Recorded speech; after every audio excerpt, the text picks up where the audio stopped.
नमस्कार मित्रों, आइए संस्कृति धर्म यात्रा यूट्यूब चैनल पर आप सभी सज्जनों का, आप सभी मित्रों का, आप सभी बंधुओं का हार्दिक स्वागत है। तो आइए आज हम चर्चा करते हैं कि धनतेरस का त्यौहार क्यों मनाया जाता है और धनतेरस के त्यौहार के दिन हमें किन किन देवी देवताओं का पूजन करना चाहिए।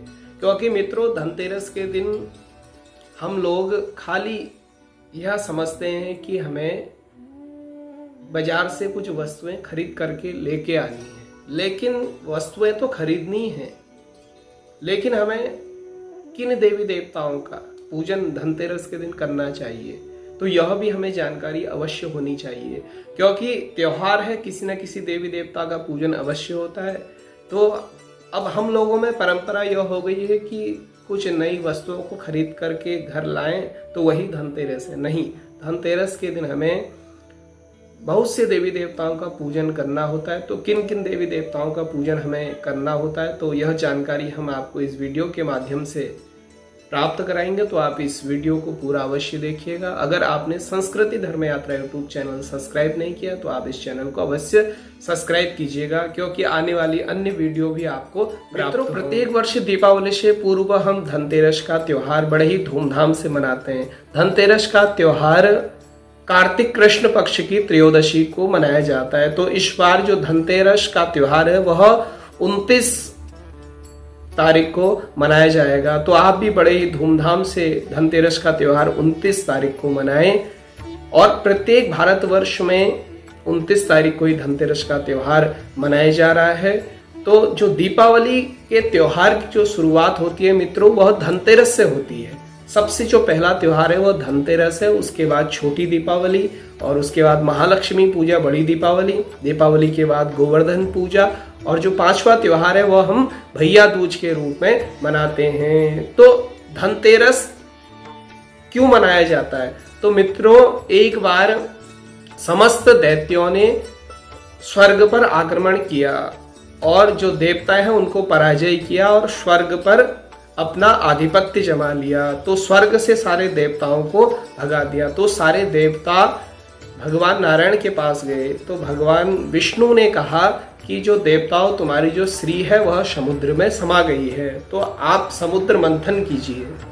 तो समस्त देवताओं ने, समस्त दैत्यों ने मिल करके समुद्र मंथन किया। तो समुद्र मंथन किया तो उसमें से कामधेनु गाय प्रकट हुई, चंद्रमा प्रकट हुई, अप्सराएं प्रकट हुई, ऐरावत हाथी प्रकट हुआ, और कौस्तुभ मणि प्रकट हुई, पारिजात वृक्ष प्रकट हुआ, माँ लक्ष्मी प्रकट हुई, और सबसे लास्ट में भगवान धन्वंतरी अमृत का कलश लेकर के प्रकट हुए। अमृता पूर्ण कलशम बिभ्रत वलय भूषित सवे भगवतः साक्षात् विष्णोरंसांस संभवः धन्वंतरी रीति ख्यात आयुर्वेद द्रगिज्य भाग तमालोक्या सुराः सर्वे कलशम चामृताभृतम। तो इसी दिन, धनतेरस के दिन ही धन्वंतरी अमृत का कलश लेकर के प्रकट हुए। तो इसी दिन से हम धनतेरस का त्योहार पूरे भारतवर्ष में बड़े ही धूमधाम से मनाते हैं। मित्रों, धनतेरस के दिन हमें विष्णु स्वरूप भगवान धन्वंतरी का पूजन करना चाहिए, और माँ लक्ष्मी का पूजन और कुबेर का पूजन करना चाहिए। क्योंकि धन्वंतरी का पूजन इसलिए करना चाहिए क्योंकि जो धन्वंतरी देवता है वो आयुर्वेद के जनक कहे गए हैं। और आयुर्वेद में जो प्रथम धन बताया गया है वह है निरोगी काया। अगर आपका स्वास्थ्य उत्तम है तो आप सबसे महान व्यक्ति हैं, सबसे स्वस्थ व्यक्ति हैं, सबसे अच्छे व्यक्ति हैं। वो आपका प्रथम धन है अगर आपका स्वास्थ्य उत्तम रहता है। अगर आप रोगों से ग्रसित रहते हैं, आपके पास कितना भी धन है वह किसी काम का नहीं है। अगर आपका स्वास्थ्य उत्तम है और आपके पास धन है तो आप बहुत ही भाग्यशाली व्यक्ति हैं। तो इसीलिए जो प्रथम धन बताया गया है वह निरोगी काया बताया गया है। यह शरीर हमारा निरोगी होना चाहिए। तो यह कलयुग का प्रभाव है, क्योंकि इस कलयुग के प्रभाव से हम लोग समस्त अनेक प्रकार के रोगों से ग्रसित रहते हैं। तो इसलिए जो लोगों को दवाइयों से लाभ प्राप्त नहीं होता है तो वह भगवान धन्वंतरी का पूजन धनतेरस के दिन करिएगा। अगर आप धन्वंतरी का पूजन करते हैं तो आप किसी भी रोग से ग्रसित हैं तो आपके स्वास्थ्य में उत्तम लाभ आपको प्राप्त होगा। और धन्वंतरी का पूजन आप धनतेरस के दिन अवश्य करें, जो लोग रोगों से ग्रसित हैं। और आपको एक मंत्र का जप भी करना है। धनतेरस के दिन एक मंत्र का जप करना है, वह इस प्रकार है।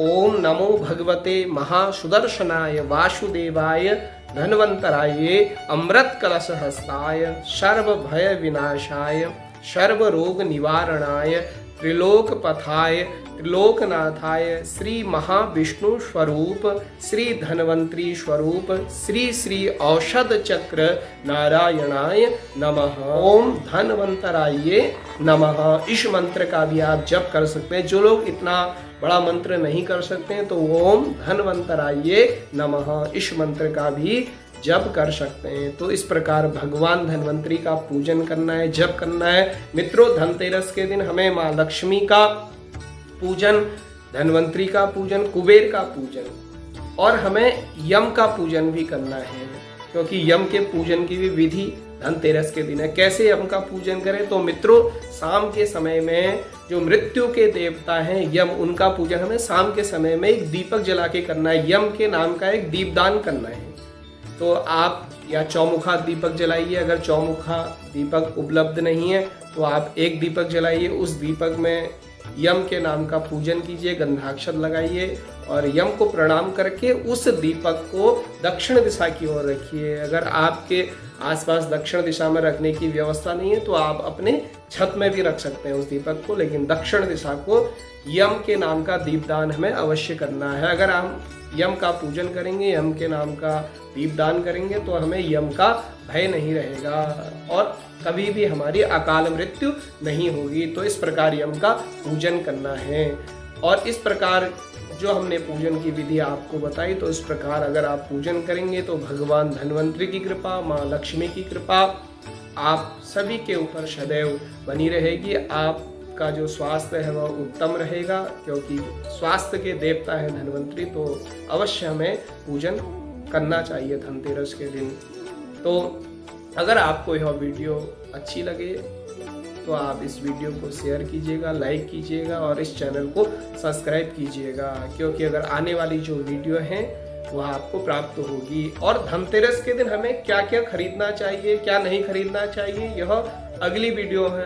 अगली वीडियो में आपको हम बताएंगे, तो आप अवश्य अगली वीडियो भी देखिएगा। उसमें हमें धनतेरस के दिन क्या खरीदना है, क्या नहीं खरीदना है, वह पूरी चर्चा उस वीडियो में आपको प्राप्त होंगी। धन्यवाद, नमस्कार मित्रों। पुनः आप सभी को धनतेरस की हार्दिक शुभकामनाएं, दीपावली की हार्दिक शुभकामनाएं। नमस्कार।